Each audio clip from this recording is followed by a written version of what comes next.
तो मैं हूं कमर शीमा और जिस तरह के देख रहे हैं कि हंसता मुस्कुराता चेहरा भारत से सुमित पीर भाई इंडियन पॉलिटिकल कमेंटेटर हैं और बड़ा स्ट्रांगली अपना मौकफ जो है वो रखते हैं। आप इनको इंडियन मीडिया पे भी देखते रहते हैं और ये लिखते भी रहते हैं। सुमित भाई, आपके वक्त का बहुत शुक्रिया। थैंक यू चीवा साहब, thank you for the invitation. अच्छा लगता है आपके शो पे आके। एक thank you very much. Thank हो यू जाता वेरी है मच। और लोगों को एक पॉइंट ऑफ व्यू मिल जाता है। बिल्कुल जरूरी। सुमित भाई, बकौल आपके वो आप कहते हैं कि मैं गुगली मारता हूँ, तो आज जी, पहला सवाल ही जरा मैं गुगली लेके आया हूँ आपके लिए। बिल्कुल और बिल्कुल। सुमित भाई, वो ये है कि जो मैं थोड़ा रीड कर रहा हूँ, क्योंकि भारत को रीड करते रहते हैं हम, ज्यादा हमारा टाइम भारत को रीड करते गुजरता है। और जो जनरल परसेप्शन डेवलप हो रही है वो ये हो रही है कि जो जब से नरेंद्र मोदी साहब की सरकार आई है, ये मुसलमान ममालिक के करीब हो रही है। सऊदी अरब के करीब हो गई, यूएई के करीब हो रही है, इवन के टर्की से भी ड्रोन ले लिए। और जो है ये वेस्ट एशिया बड़ा ओपन अप हो रहा है, अफगानिस्तान में बड़ी इन्वेस्टमेंट कर दी। ऑन दी अदर हैंड, जो मुसलमान घर में हैं वो जल रहे हैं, मर रहे हैं, उनको हिजाब के चक्कर में डाला जा रहा है, उन पर जबरदस्तियां की जा रही हैं। ये जो कंट्रडिक्शन है, इसको आप कैसे रीड करते हैं, या आपके आप समझते हैं कि ये कंट्रडिक्शन नहीं है, ये बाहर से देखने वालों के लिए कंट्रडिक्शन है, इंटरनली सब बहुत अच्छा चल रहा है? देखिए, सबसे पहले तो धन्यवाद शो पे बुलाने के लिए। बड़ा अच्छा सवाल पूछा आपने कि आपका तो खासियत है सवाल में सवाल, और बड़े वो क्या बोलूं, गुगली मास्टर तो आप है ही। चलिए जवाब पे आते हैं। देखिए चीमा साहब, है क्या जो ये हमारी जो पॉलिसी है, अभी जो इंडिया का जीडीपी, अभी इंडिया का वर्चस्व बढ़ रहा है, स्टैचर बढ़ रहा है वर्ल्ड ओवर में। तो अब जो इंडिया 10 साल पहले था, आज वो नहीं है, पूरा बदल गया। आप कोई भी पैरामीटर उठा के देखिए, उस पर कभी भी डिबेट कर लेंगे, एक एक पैरामीटर डिस्कस कर सकते हैं, सारे बदल गए।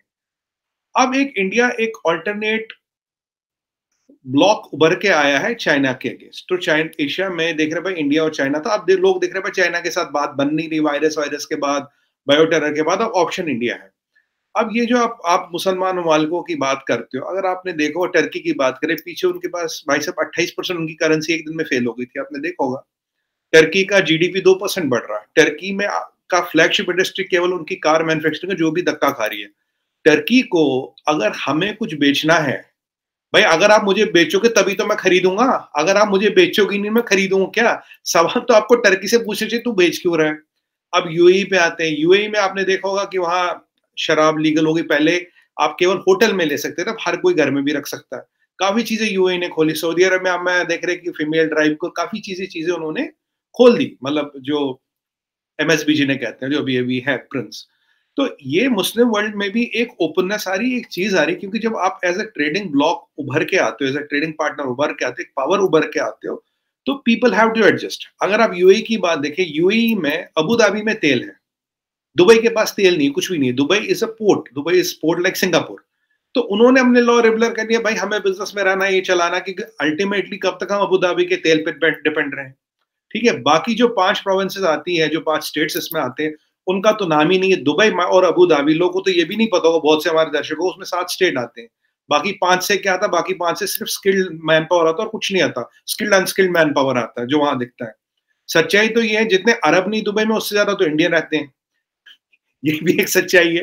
तो अब आपकी इकोनॉमी चलाने वाला इंडियन, आपका ट्रेडिंग पार्टनर इंडियन, आपका ट्रेडिंग बिजनेस इंडिया से चल रहा है, और आपके एक्सपोर्ट्स में तेल है नहीं। आपको पोर्ट चाहिए, आपको इंडिया से बिजनेस करना, वहां से काफी शिपिंग आती है, रूटिंग होती है। तो आपका करीब आना बहुत नेचुरल सी बात है। आपने देखा यूएई ने पीछे मंदिर बनाने की जगह दी, जो किसी को उन्होंने आज तक नहीं दी है। मंदिर बन भी गया, रेडी भी हो गया, खुद दी। अब सऊदी अरबिया तो प्रधानमंत्री जी को सबसे हाईएस्ट सिविलियन ऑनर देते हैं। अब आप ये तो नहीं कह सकते भाई जाके खरीद लिया, जाके उनको पैसे दे दिए। ये भी नहीं बोल सकते कि भाई आप मैनेजमेंट थी, एक कमिटी बैठी थी, उसको मैनेज करके ले लिया। तो ये जो चीजें दो वे आ रही, it is because of the emergence of India at a global stage where people want to maintain relations with India. अब कुछ संगठन है, ओआईसी वगैरह है, वो अपनी जगह है, उनका एक अपनी भूमिका है, वो अपनी बात करेंगे। अब क्या हो रहा है कि अगर आप मुस्लिम वर्ल्ड में भी देखें, दो कैंप बन गए। एक तो है सऊदी अरब वाला कैंप, और एक इसमें आता है, ये है incline towards United states of America, UAE आता है। एक ईरान टर्की का कैंप है, दैट इंक्लाइन टुवर्ड्स चाइना। ये दो कैंप्स विजिबल है। कोई शिया सुन्नी का डिवाइड भी है इसमें, जो कहीं ना कहीं हमेशा सऊदी अरबिया और ईरान की तो वर्चस्व, who is dominating the Islamic world, उसकी हमेशा लड़ाई रही है। और अभी चाइनीज है तो $500 बिलियन का कॉन्ट्रैक्ट कर लिया है इनके साथ जी, ईरान के साथ, कि 10 साल तक हम आपका तेल खरीदते रहेंगे। अब अर्दोगन जो वैसे तो खलीफा बनते हैं, भाई हम बहुत बड़ा इस्लाम का खलीफा हूँ, ये हूँ, अगर उसको लगता भाई वो ड्रोन नहीं बेचता, इजराइल बेचने को तैयार है, फ्रांस बेचने को तैयार है, यूएस बेचने को तैयार है। इनफैक्ट वो तो हमें अप्रोच कर रहे थे, अब ड्रोन ले लो हमसे, और हमने सारे नहीं लिए, थोड़े बहुत लिए, मतलब it's just 5% of the total inventory, बाकी और जगहों से लिए। तो चीमा साहब, अगर आप दुकान खोल के बैठे हैं और आप मुझे माल बेच रहे तभी तो मैं खरीदूंगा, अगर आपको नहीं बेचना तो मैं खरीदूं क्या? आप दुकान मत खोलो मेरे लिए, बोलो भाई तुझे नहीं देना, सीधी सी बात है। पहले ये बात है। अब आते हैं देश के मुसलमान पे। हमारा देश का मुसलमान संपन्न है, प्रोग्रेस कर रहा है। बहुत से लोग, बहुत सी ताकतें ऐसी हैं जो अभी यहाँ पे एक ना, मैं आपको आप एग्जाम्पल और डाटा के साथ समझाऊंगा आपको। देखिए, यह चाहते हैं कि यहाँ एक डिवीजन हो, यहाँ एक इंप्रेशन, एक इल्यूजन, एक परसेप्शन क्रिएट जाए, भाई यहाँ का मुसलमान बहुत परेशान है, बहुत सख्ती हो रही है जी। आपने इलेक्शन का टर्नआउट देखा, पीछे देखो फेज हुआ अभी यूपी का, ये फेज मुस्लिम डोमिनेटेड था, ये सारे जो कॉन्स्टिट्यूंसी मेनली मुस्लिम डोमिनेटेड है। 62-63% टर्नआउट है। अगर मुसलमान पे अत्याचार है, जुल्म है, तो 63% टर्नआउट करने कौन आ रहा है? ये वोट दे कौन रहा है? ठीक है जी। दूसरी बात, हम कई बार बात कर चुके, 5 करोड़ बच्चों की स्कॉलरशिप, वो भी ट्रिपल तलाक, कई सारी चीजें, भाई सारी स्कीमें उन तक जा रही, वो सब अलग कर देते। दूसरी आज चीज पे आते हैं। अब क्या होना चाहिए साहब, आपने देखा होगा गुड़गांव हमारी जगह हरियाणा में, 66% of the Haryana revenue comes from Gurgaon. एक आईटी कैपिटल है, दुनिया भर में गुड़गांव का नाम है, किससे भी पूछिए गुड़गांव जानेगा। दुनिया भर में एक और जगह है साउथ में, कर्नाटका में, बैंगलोर, जो दुनिया में हर कोई जानेगा। गुड़गांव में मुसलमानों की आबादी 2-1% भी नहीं है, पर यहाँ पे नमाज का मुद्दा मीडिया में छाता है, भाई नमाज को लेकर कुछ विवाद है, ऐसा ये है। बैंगलोर जो आईटी कैपिटल, जिसमें 70% ऑफ साइंस जो कर्नाटका का रेवेन्यू कंट्रीब्यूट करता है, वहां ये बताया जा रहा है जी वहां हिजाब का मसला है। और पहले जब चाइनीज वायरस आया था, जब डेल्टा आया था, उसने सबसे ज्यादा हिट किया था मुंबई। मुंबई क्या है? Financial capital of India. Hindustan का लगभग 30-40% कारोबार मुंबई से चलता, फाइनेंशियल कैपिटल है। पहले फाइनेंशियल कैपिटल, अब 2 आईटी कैपिटल। और अगर दोनों मुसलमानों की संख्या देखें तो 2-3-5% से ज्यादा नहीं है। अगर 2-3-5% मुसलमानों की संख्या है तो ये हल्ला क्यों हो रहा है? जहां 50%, 40%, 30%, 35% है, वहां तो कुछ नहीं हो रहा। जहां 2% है, वहां भाई कहर टूट गया, अब बिजलियां बरस गई। ये क्यों? ये इसलिए किया जाता है, इन सबके पीछे इकोनॉमिक एजेंडा क्या? शाहीन बाग वाला मसला खत्म हो गया, फिर हो गया जी किसान वाला मसला। किसान वाला मसला खत्म हो गया। अभी इंडिया में बहुत सी शक्तियां ऐसी, आप जानते हो कि मुझसे बेहतर समझते जो पॉलिटिक्स को, कि जो चाहते हैं कि एक नया ऐसा मसला ढूंढा जाए जिसको पैन इंडिया में फैलाया जाए और बताया जाए इंडिया का इकोनॉमिक आउटलुक स्टेबल नहीं है, इंडिया की क्रेडिट रेटिंग स्टेबल नहीं है, इंडिया के जमीन पे आप इन्वेस्टमेंट ना करें। जब चाइना से जितनी इन्वेस्टमेंट हट हट के इंडिया आ रही है आजकल, सैमसंग का सबसे बड़ा कारखाना इंडिया में, एप्पल अपना सबसे बड़ा कारखाना इंडिया में लगा रहा है चाइना से बंद करके, या ऑफिशियल हो गया। जब ऐसी सी चीजें इंडिया में आ रही, तो ये जो हमारे इकोनॉमिक जोन से, इसी में ये प्रॉब्लम क्रिएट की जा रही। अगर डेमोग्राफी को लेकर प्रॉब्लम होती, एक चीज का जवाब दीजिए, जहां 35% मुसलमान है वहां तो कोई दिक्कत नहीं, जहां 12% है वहां कोई दिक्कत नहीं, जहां 2% भी नहीं वही दिक्कत है, और 2% वाला कवर हो रहा है, 35 वाले की कोई दिक्कत नहीं। भाई ये तो लॉजिक ही नहीं बैठता। अब ये चीजें दिखाई जा रही है, अब जो इंडिया बढ़ रहा है, और हमें एज मुसलमान एज से कोई प्रॉब्लम थोड़ी ना है। आप इस्लामिक वर्ल्ड कहते हैं, मुसलमान एज से कोई प्रॉब्लम नहीं। मैं बस लास्ट सेंटेंस बोलूंगा, हमें मुसलमान एज से कोई न एलर्जी है ना प्रॉब्लम है। हमारे कितने लोग यूएई में काम करते, बहुत लोग काम करते, कुछ लोग सऊदी अरबिया में काम करते हैं, अच्छी बात है। हाईएस्ट रिपैट्रिएशन अभी जो आती है वर्ल्ड में, वो इंडिया में आती, करीब, if I remember a number correctly, latest number मुझे नहीं पता, लास्ट ईयर एंडिंग का क्या रहा, इट वाज $100 बिलियन। तो और फिर इन्वेस्टमेंट्स आ रही है, वो हमारे ब्रांड एम्बेसडर का काम करते हैं। हमारे 40 लाख लोग यूएस में रहते हैं जो हमारे ब्रांड एम्बेसडर का काम करते हैं। अगर ऐसी कोई चीज हो रही चीमा साहब, तो ये तो अच्छी बात है। अगर हम, भाई हमारा तो ये है, हम तो यहूदियों के भी पास है, हम मुसलमान के भी पास है, हम शिया के भी पास है, हम सुन्नी के भी पास है, हम क्रिश्चियन के भी पास है। मोदी जी उठते हैं टेल अवीव, इजराइल की कैपिटल, वहां से उठते हैं रमाला, रमाला से आते हैं दिल्ली, फिर जाते हैं यूएस। तो मैं तो आपको सब पता है, ईरान से भी शिया हो, सुन्नी हो, ज्यू हो, पारसी हो, और वो आपकी बात सही है। नहीं समझ भाई, वो आपकी बात सही है। देखिए, मैं तो इस चीज का हामी हूँ कि जो मुल्क भी मेहनत करे, जो लोग एफर्ट करे, उन तरक्की उनकी जो है वो कदम चूमती है, ये हकीकत है। और अगर इंडिया के लोगों ने जो एफर्ट की है, obviously you are getting the benefit out of that. लेकिन 2 क्वेश्चन है जी। एक ये है कि आप सऊदी अरब से तो बड़ा अच्छा गुडी गुडी हो गए हैं, ईरानी शियों से गुडी गुडी हो रहे हैं। आप कह रहे हैं जी कि हम तो, हमारा तो सबसे बड़े अच्छे ताल्लुकात है, बहुत अच्छी बात है। मैं तो इसको, आज मैंने यूएई पे जो आपकी जो $100 बिलियन पे ट्रेड लेके जाने की, मैं उसमें भी बात करता हूँ आपको, मैं तो उसको बड़ा जो है वो एनालिटिकली व्यू की, और मुनासिब बात है, जो अच्छा काम कर रहे हैं और इसमें तो कैपेसिटी करना चाहिए। सिर्फ दो क्वेश्चन है ना, देखिए, एक क्वेश्चन ये है कि एक आपके खिलाफ प्रोपेगेंडा हो रहा है, आप कह रहे हैं जहां जहां पे इकोनॉमिक जोन बनेंगे वहां पर भी बातें हो रही हैं। आप सिर्फ एक लाइन लिख दें गूगल के ऊपर, मुस्लिम सिचुएशन इन इंडिया, तो सबसे पहले आता है जनाब council on foreign relations, India's Muslim and increasingly marginalised population. फिर आती है New York times, India's treatment of Muslim erodes its moral high ground. फिर आती है Al Jazeera, expert warns of impending genocide of Muslims in India. फिर आपका अपना times आता है, टाइम्स आता है। फिर इस तरह foreign policy magazine, foreign policy आता है, why India's Muslims are in grave danger. फिर लॉस एंजलिस टाइम आता है 3 दिन पहले, Hindu nationalism threatens India status as world's largest democracy. मैं तो ठीक है पाकिस्तानी हूं, मुझे तो मसला है आपसे होगा, आप जो कह रहे हैं कि जी वो बातें हो रही हैं, सारा हो रहा है। ये जो मैंने आपको सिर्फ एक लाइन लिखी है गूगल में, गूगल तो मैं नहीं बनाता ना, ये तो आपका भारती साहब वहां बैठे हुए हैं, वो जो आपके इंडियन बैठे हुए हैं वहां पे, जिनका आप इतने नारे मारते हैं, देखो इंडियन कहां कहां पहुंच गए, ये तो उनसे पूछें कि ये चीजें रिमूव करो भाई, ये भारत के बारे में चीजें रिमूव करो। भारत के बारे में जब लोग लिखते हैं कि the situation of Muslims in India, तो ये चीजें क्यों आती हैं, ये आपने उनसे सवाल करना है। मुझे फ्रैंकली स्पीकिंग, मैं तो देखिए, मैं कहता हूं हर चीज को कंपार्टमेंटलाइज कर लेना चाहिए। एक तरफ इंडिया तरक्की कर रहा है, एक तरफ इंडिया डिफेंस में जा रहा है, एक तरफ बीजेपी राइज कर रही है, लेकिन दूसरी तरफ मुस्लिम्स के साथ क्या है, सिखों के साथ क्या हुआ, ये प्रॉब्लम्स होते हैं, हर मुल्क में होंगे, ये नहीं है कि इसकी वजह से इंडिया तरक्की नहीं करेगा।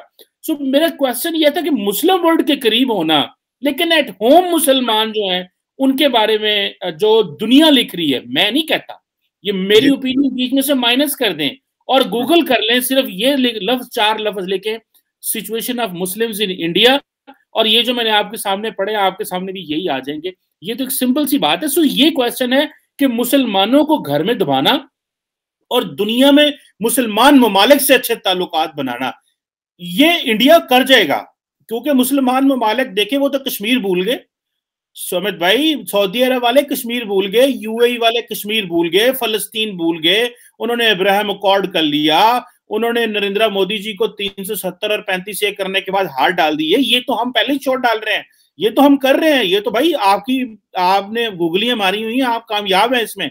मैं तो ये कह रहा हूं कि आपके खिलाफ प्रोपेगेंडा कौन कर रहा है? चाइना कर रहा है, अमेरिका कर रहा है, वेस्टर्न प्रेस कर रहा है, या कि इंटरनली प्रोपेगेंडा हो रहा है। ये जो प्रोपेगेंडिस्ट जो हैं, या पाकिस्तान इतना पावरफुल है कि वो पूरी दुनिया में प्रोपेगेंडा कर रहा है। एक है कश्मीर की स्टोरी, मैं उस कश्मीर के बारे में एक लफ्ज नहीं बोला, I am talking of just large Muslims in India. So who is basically doing a propaganda against India in the international press and in Google?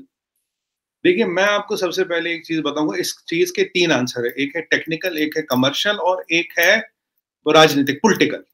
सबसे पहले टेक्निकल पे आते हैं, जो शायद आसान, जो काफी लोग हमारे देखने वाले भी रिलेट करेंगे, something called search engine optimisation. अगर मैं आज चाहूं, मेरे पास थोड़े बहुत पैसे हो, I can trend Qamar Cheema next prime minister of Pakistan, और मुझे 24 घंटे दे दीजिए, कुछ $30,000 दे दीजिए, मैं सब सोशल मीडिया पे ट्रेंड करवा दूंगा, ट्रेंड चलवा दूंगा, हैशटैग चलवा दूंगा, $30,000 लगेंगे, ज्यादा नहीं लगेगा, 24 घंटे का टाइम दे दीजिए। आजकल के टाइम में search engine optimisation, search SEO करके 2 टेक्निक्स होते हैं, जिससे हर एक की वेबसाइट ऊपर आती है, राइट? तो ये अगर कोई भी अपनी वेबसाइट कोई भी एक सर्च में ऊपर आता है, 10 हजारों सर्चों में सबसे ऊपर आता है, क्योंकि गूगल के पैसे कमाए इस पे जाते हैं, पहली बात। दूसरी, अब आपका दूसरा टेक्निकल पार्ट, अब हम जैसे वॉशिंगटन पोस्ट की बात करते हैं, वॉशिंगटन पोस्ट को ओन कौन करता, चीमा साहब? वॉशिंगटन पोस्ट को ओन करता जेफ बेजोस, ठीक है जी। उसके इंडिया में बड़े इंटरेस्ट है, पीछे कुर्ता उर्ता पहन के आया था, यहाँ किसी ने खास पूछा नहीं। दूसरा, मार्क जकरबर्ग का सबसे बड़ा मार्केट इंडिया है, और आपने देखा हो जो फेसबुक का जिसने लीक दिया था, लेडी ने, जिसको यूएस सेनेट ने भी टेस्ट पे किया था, उसने कहा hate sells number 1 on Facebook, और ये जकरबर्ग को पता, 28% शेयर पीछे उसका गिरा। ये फैक्ट्स बता रहा हूं आपको, ठीक है। ये रही गूगल। ट्विटर की आपको बात बताऊं, ट्विटर का मैंने करीब 3 महीने पहले पढ़ा था, एक क्वार्टर का loss $500 million, $500 million they lose पर क्वार्टर। तो भाई साहब, ये $2 बिलियन की चेक हर साल कौन भरता है? जो भरेगा उसकी बात करेंगे, उसकी कहानी एजेंडा चलाएंगे। इस सबके पीछे आपकी मैं एक बात से सहमत हूं, इस सबके पास पीछे पाकिस्तान का इतना हाथ नहीं कि इसमें बहुत ज्यादा पैसा चाहिए, बहुत ज्यादा स्टैचर चाहिए। ये सारा अभी चाइना और ऐसे कोई हॉस्टाइल कंट्री है कुछ मिलके जो ये करा रही है, क्योंकि इतना पैसा बर्बाद करने को तो चीनियों के पास ही और तो किसी के पास है नहीं। ये सारे मीडिया के इदारे किसी न किसी के कंट्रोल किए हुए। अगर यहाँ ऐसा होता, आज सोशल मीडिया का टाइम है, आज फेसबुक का टाइम है, आज यूट्यूब का टाइम है, आज ट्विटर का टाइम है, सबका टाइम है। आपने कितना भारतीय मुसलमान आके बोला भाई मुझ पे ये हो रहा है, कितने वीडियो देखे, आपको हार्डली कोई मिलेगा। और दूसरी बात, चलिए जी हमने ये बिल्कुल न्यूट्रल है, मैं मानता हूँ जी, बिल्कुल दूध के दिल है जी, बिल्कुल ड्राई क्लीन है, इन पे कोई दाग नहीं है। मैंने आपको इनके नंबर के साथ दिया था, और वो इंडियन वाला जो आपने बताया उस पर भी जवाब दूंगा। अब मुझे बताइए, चलिए जी सब कुछ ठीक है, बिल्कुल दूध के दुल्ले, कोई दाग नहीं इन पे। मुझे एक बात बताइए, अगर यहाँ इतनी दिक्कत होती, जो जेनोसाइड वगैरह की बातें करते, genocide is millions of people are killed by government. Genocide तो एक ही हुआ आज तक, दैट वाज ऑफ ज्यूज, उसके बाद कोई जेनोसाइड हुआ नहीं। उसके बाद मैं आपको दूसरी चीज बोलूंगा, चलिए अगर यहाँ इतना मसला होता, तो ये जो मुसलमान ममालिक है, जो मुसलमान कंट्रीज है, इनके यहाँ इनकी इंटेलिजेंस है, इनका फॉरेन अफेयर्स डिपार्टमेंट है, इनकी एम्बेसी यहाँ पे है, वो तो बोलते हैं। 57 मुसलमान कंट्रियों में किसी कोई ऐसा ही नहीं है, एक को छोड़ के, आपको छोड़ के, कोई बोले यहाँ जेनोसाइड है, यहाँ दिक्कत है। 56 के आंख पे हमने क्या पट्टी बांध के और कान भी बंद कर दिए क्या? चलो मीडिया को छोड़ दो, जो उनका एम्बेसडर यहाँ, जो उनकी इंटेलिजेंस है, जो उनका पुलिस है, जो उनका फॉरेन अफेयर्स है, जो उनकी इकोनॉमिक इंटेलिजेंस सेल है, जो उनकी मिलिट्री इंटेलिजेंस है, आप कह रहे हो कि हमारा वर्चस्व इतना बढ़ गया, 56 मुसलमान मुल्कों की 6 ऑर्गेनाइजेशंस को हमने कंट्रोल ऐसा कर दिया, ऐसा जादू कर लिया उनपे कि उनसे, उनके मुंह से एक शब्द नहीं फूट रहा, जबकि सारे सबके एम्बेसडर यहाँ बैठे हैं दिल्ली में। चीमा साहब दिल्ली में बैठे, कोई दूर नहीं बैठे, वो क्यों नहीं बोल रहे? अब ये जो मीडिया, ये रही मीडिया की बात, ये रही उसकी बात। अब मैं आपको बताऊंगा एक और इशू है इसमें। एक और इशू ये है, ये जो आप कहते हैं ना जी, आपके वो बैठे हैं इंडियन, देखिए भाई साहब, ये हम पहले भी डिबेट कर चुके चीमा भाई, कि मैं कह रहा हूं कि अगर आपका आज पासपोर्ट इंडियन है, आप कहीं भी हो, आप इंडियन हो। अगर आपका पासपोर्ट आज अमेरिकन है, आप अमेरिकन हो, आप पहले अपनी कमर्शियल ऑर्गेनाइजेशन को देखो कि उसका फायदा उठाओगे। मैं आपको एक चीज बताऊं, आज आपको एक चीज बताता हूँ, मजे की बात बताता हूँ, आपको अच्छा लगेगा सुन के। मेरा ट्विटर अकाउंट है 2 बार ब्लॉक हो गया। ये हमारे पराग अग्रवाल साहब बैठते हैं जी, ट्विटर के सीईओ हैं, मैं उनको 3 बार ट्वीट कर चुका हूँ पर्सनल से। मैं कहा भाई मेरा अकाउंट, सारे अकाउंट वेरीफाइड है, ट्विटर नहीं है। मैं कहा ये अकाउंट वेरीफाई कर दो। आप विश्वास करेंगे क्या मुझे जवाब आता जब मैंने वेरिफिकेशन के लिए डाला दूसरी बार, नॉट सफिशिएंट क्रेडेंशियल्स। 2000 से ज्यादा नेशनल टीवी पे debates, more than 2000, more than 500 articles इन नेशनल इंटरनेशनल पब्लिकेशंस। मेरा नाम गूगल पे डालोगे मैं दिख जाऊंगा। बट पराग अग्रवाल साहब के लिए नॉट सफिशिएंट क्रेडेंशियल्स। मेरा तो मन कर रहा, चलिए आपके चैनल के थ्रू कहता हूँ, भाई साहब किससे चिट्ठी लिखवाएं? मोदी जी से लिखवाएं, कमला बहन जी से लिखवाएं, या जो बाइडेन के पास है वहां से, मतलब चरित्र प्रमाण पत्र, कैरेक्टर सर्टिफिकेट लिखवाएं, तब आप वेरीफाई करेंगे। सच्चाई ये है, मेरे पास रिकॉर्ड है, कभी डिबेट होगा नेशनल टीवी पे वो दिखा भी दूंगा। ये है हिपोक्रेसी। और इसी पे जाकिर नायक का ट्विटर हैंडल वेरीफाइड है, बिलाल अर्दोगन का वेरीफाइड है, आईएसआई के ट्विटर हैंडल वेरीफाइड है, तालिबानियों के ट्विटर हैंडल वेरीफाइड है। चीमा साहब अब बताइए, सुमित पीर कौन सा इतना बड़ा थ्रेट है? क्या मैं क्रेडेंशियल लाऊं? 2000 टीवी के डिबेटों के बाद नेशनल टीवी पे 500 आर्टिकलों से ज्यादा के बाद हर पब्लिकेशन, आपके चैनल पे भी आता हूं, वेरिफिकेशन क्या है? सुमित पीर की जगह सुमित पीर है और कोई यही है ना वेरिफिकेशन। इससे ज्यादा मैं क्या लाऊं? ये आपको बताता है इनका एजेंडा। मैंने आपको अपनी एग्जांपल बताई, मैंने कुछ आपको बहुत अजीम और शान, जो निहायत ही शरीफ इंसान है दुनिया के, उनसे कंपैरिजन करके बता दिया। ओनरशिप कहाँ है, क्वार्टर का कितना लॉस है, वहां आपको जवाब मिल जाएगा। जी सर। चले, ये भी बात होगी। अच्छा मुझे ये बता दें कि ये जो इंडिया जो है, ये सऊदी अरब और यूएई के इतने करीब हो रहा है, इसके पीछे क्या गेम है, ये तो बताएं जरा सुमित भाई। अभी पहली दफा सऊदी लैंड फोर्सेस के चीफ इंडिया आए थे, ये यूएई के साथ आप मुआहदे कर रहे हैं। भारतीय आर्मी चीफ जो है नरवाने साहब, वो सऊदी अरब और यूएई के पिछले साल विजिट कर रहे थे। ये क्या लॉजिक है? ये मुस्लिम वर्ल्ड की कश्मीर से मदद वापस लेना है, या ये पीछे क्या गुगली नरेंद्र मोदी साहब चला रहे हैं? जरा अंदर की कोई बात हमें, जो आप पीएमओ ऑफिस के अंदर की कहानी है सुमित भाई, वो बताएं प्लीज आज। देखिए चीमा साहब, मेरी औकात नहीं है कि मैं पीएमओ ऑफिस के अंदर क्या होता है वो पता लगाऊं। मैं तो छोटा सा आदमी हूं, मुझे इतनी बड़ी लेवल की जानकारियां होती नहीं।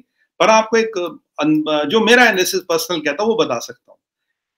देखिए साहब, एक टाइम ऐसा था, आप जानते होंगे कि पाकिस्तान, जो सऊदी अरबिया की आर्मी थी, that was dominated by ex army generals, जैसे अशफाक हयानी साहब वगैरह। ये वहां उनका अच्छा खासा वर्चस्व होता था। आज के डेट में वो वर्चस्व है नहीं।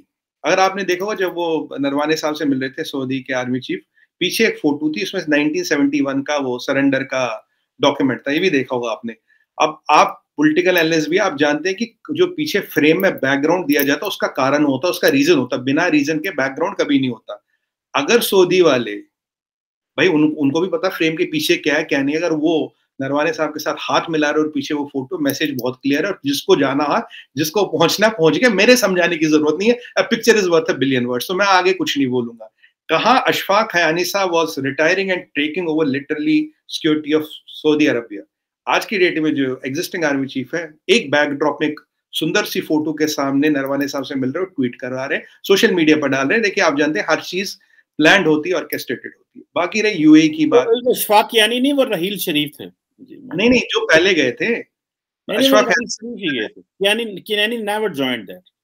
अच्छा चलिए, अब sorry Raheel Sharif, I my apologies, Raheel Sharif, you are right, my somehow I remember it wrong, my, तो ये बिल्कुल सही फरमाया आपने।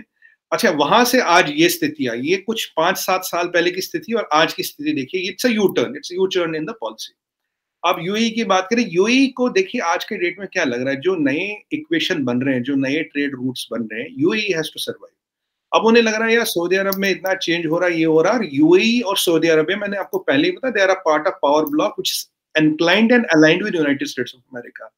क्वाड के माध्यम से, by the virtue of Quad, we US, Australia और Japan, we are the partners. और ये जो यूएस, सऊदी अरब और यूएई का अलाइनमेंट है, अब आपने देखा होगा सऊदी अरबिया में बहुत दिक्कत चल रही है आजकल, यूएई में दिक्कत चल रही है यमन से, हुती रेबल्स कभी यहाँ अटैक कर देते, कभी सिर्फ रिफाइनरी पे अटैक कर देते हैं।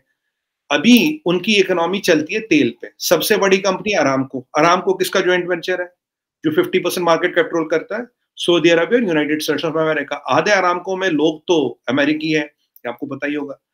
अब अगर जो उनका बैकबोन जिस पे चलता, अगर उस पे अटैक कौन करवा रहा है, ईरान करवा रहा है।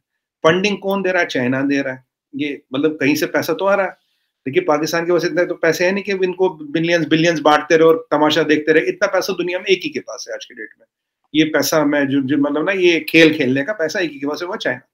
अब ये जो कहानी चल रही, तो अब सऊदी अरब और यूएई को भी देखना यार, मैं कहाँ अलाइन करूं, मैं किसके साथ मेरा लॉन्ग टर्म इंटरेस्ट है। At the end of the day देखिए, रिलीजन ठीक है, इस्लाम की बात करें, हिंदुइज्म की बात करें, सब ठीक है, पर यार दाल रोटी, रोजगार, इन्फ्लेशन, ये सब तो चलाना है ना, ये कहाँ से चलेगा। टेल की लाइफ, चीमा साहब, you mark my word, oil based economies do not have a life of more than 20 years. More, I'm telling you on the higher side, क्योंकि मैं इस पर काफी रिसर्च कर रहा हूँ, मैंने काफी इस पर स्टडी की है। Oil based economies have a maximum life of 20 years, तो आपके पास 20 साल है to completely move from oil based to something else. तो उसके लिए you have to align with the right forces और द राइट पावर्स और डेमोक्रेटिक पावर्स। आप चाइना के साथ अलाइन करोगे तो आपको पता चाइना क्या बोलेगा, तुम्हारे यहाँ ये जो पोर्ट है ये मेरा, अगले दिन बोलेगा दद्दी जान को आया था कि ये भी मेरा, वो भी मेरा, ये भी मेरा। तो ये सब चीजें जो है ये वहां पे मतलब ना आते हैं जी। अच्छा सुमित भी, आखिरी सवाल आपसे करूंगा इस हवाले से। ये बताएं, ये जो न्यू क्वाड की बात हो रही है, ये किस हद तक, इसकी क्या इम्प्लीकेशंस हैं, और ये किस हद तक एक सीरियस चीज है कि यूएई और जो इंडिया के जो ताल्लुकात हैं वो इसराइल के साथ मिलके जो है वो क्या गुल खिलाने के चक्कर में है। आप आज जो है ना वो, you are not spilling the beans, वो जो है ना आप वो नहीं कर रहे आज, वो कुछ होना बताएं हमें आज कुछ। देखिए, एक सच्चाई तो ये है चीमा साहब कि इस्लामिक वर्ल्ड और Muslim world is coming close to India. कहीं से उठा के देखिए, कोई भी कंट्री उठा के देखिए। इनफैक्ट अभी तो हमने 20 लाख वैक्सीन मोरक्को को भी दिए हैं, मैं आपको बता, कल परसों न्यूज आई थी।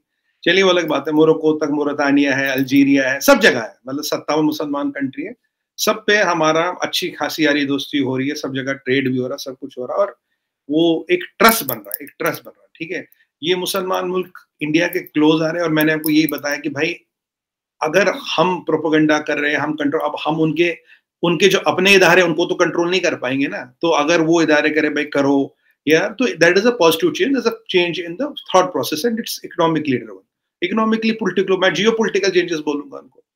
अब आपने कहा कि जी ये आप सऊदी अरब के पास आ रहे हैं, ये न्यू क्वाड। देखिए क्वाड की जो परिकल्पना की थी, Quad was a force to put stop China in South China Sea, कि साउथ चाइना सी पे भी उनका कंट्रोल ना रहे, लेन शुड बी ओपन। क्वाड का मेन ऑब्जेक्टिव ये है, the lane should be open. और क्वाड मेरे हिसाब से अब तक काफी सफल रहा है, क्योंकि फिलीपींस का ब्रह्मोस देना, वियतनाम का बोलना कि हमें चाहिए, और जो चाइना अभी भी साउथ चाइना सी भी नहीं कंट्रोल कर पा रहा, क्योंकि वहां 5-6 American aircraft carrier Joe Biden ने आते ही भेज दिए थे। तो ये जो चाइना को कंटेन करने की स्थिति थी, यहाँ पे क्वाड सही काम कर रहा है। अभी आप देखिए तो वर्ल्ड को डिकपलिंग ऑफ सप्लाई चेन्स की जरूरत है। चाइना पे अब भी काफी वर्ल्ड की डिपेंडेंस है for food, for supplies, for raw materials. और जो चाइना की अभी लीडरशिप है, देखिए ये चाइना का जो अभी लीडर है, दिक्कत वहां है। अगर इसको अगर जो इससे पहले वाला था या उससे पहले वाला था, मैं डेन ज़ाओपिंग और माओ की बात नहीं कर रहा, उसके बाद की लीडरशिप से जो अगर आप बात करेंगे, they were still reasonable. This man is ambitious, he wants to be the world leader, ये दुनिया का बादशाह बनना चाहता है। दिक्कत वहां है। तो अब ये जो कॉड है, ये it's basically alliance of democracies है। इसमें जो नए नए लोग जहां जहां जुड़े अच्छी बात है। अब आपने पीछे लास्ट ईयर की आपको बात याद हो, आप ही का शो था शायद, मैंने बोला था कि शायद तब आपने माना नहीं था, मैंने बोला था कि अभी डोनाल्ड ट्रंप के रहने की बात है कि भाई उनका जो एनएसए था और उनका फॉरेन सेक्रेटरी था, उन्होंने एक प्लेन में सऊदियों के साथ बैठ के इजराइल गए हैं। तो ये पहले कहीं इधर उधर खबर थी, अरे कहाँ से यार ये सऊदी अरबिया वाले अमेरिकन और इजराइल लैंड करें और ये सऊदी इनके साथ जाएगी, ये तो हो ही नहीं सकता। फिर हफ्ता 10 दिन बाद ये मीडिया में थोड़ी खबर क्लियर हो गई, हाँ ऐसा हुआ था। बात ये तब से चल रही है, लाइक माइंडेड फोर्स जुड़ रहे हैं जिनको तरक्की चाहिए, जिनको अपने ह्यूमन डेवलपमेंट करनी है। देखिए, आप रिलीजन को लेके कोई कंट्री नहीं चला सकते। आप केवल रिलीजन की बात करें, उससे कंट्रियां नहीं चलती। आपने देखा इंडिया और पाकिस्तान एक साथ आजाद हुए थे, आज इकोनॉमिक पैरामीटर देखिए, कोई भी पैरामीटर देखिए।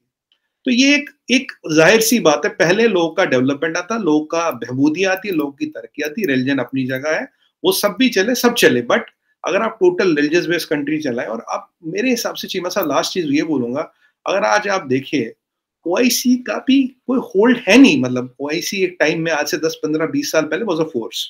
आज देखिए ओआईसी का क्या होल्ड है, कोई होल्ड नहीं है, कुछ वहां कुछ हो नहीं पा रहा। हाँ, बट अब एक बॉडी बनी है। आप मान लिया आपुर में मेंबर हो, भाई हमें जहाज का किराया दे दे, होटल रहने का दे दे, कुछ पैसे वैसे भी पता नहीं देते नहीं देते, 5-4 तो हम भी एक बयान दे देंगे वहां बैठ के, हाँ जी ये करना है जी, देख लेंगे जी ये करना। उसके बाद बोले हाँ बयान ठीक है ना, बढ़िया गया ना, चलो जी राम राम। यही होगा और क्या होगा। तो ये उन्हें भी पता, ये बस राम राम होती है यहाँ पे, बस बयान दे दिया, फोटो वोटो हो गया। इंशाल्लाह अगली मीटिंग में फिर मिलेंगे, फिर फोटो खिंचाएंगे।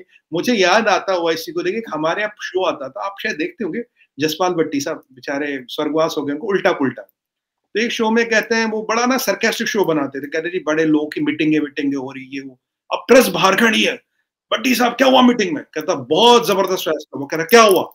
कह रहा अगली बार मेन्यू क्या होगा और मीटिंग कहाँ होगी, इस चीज का फैसला हुआ। ये सच्चाई। चलो, thank you very much Sumit Peer bhai for helping us to understand. और ये जो बात है मुस्लिम वर्ल्ड जो है वो इंडिया के करीब हो रही है, इसकी क्या वजूहात हैं और इंटरनली क्या चल रहा है। Thank you very much for your time, बहुत शुक्रिया। Thank you sir, thank you very much. Thank you.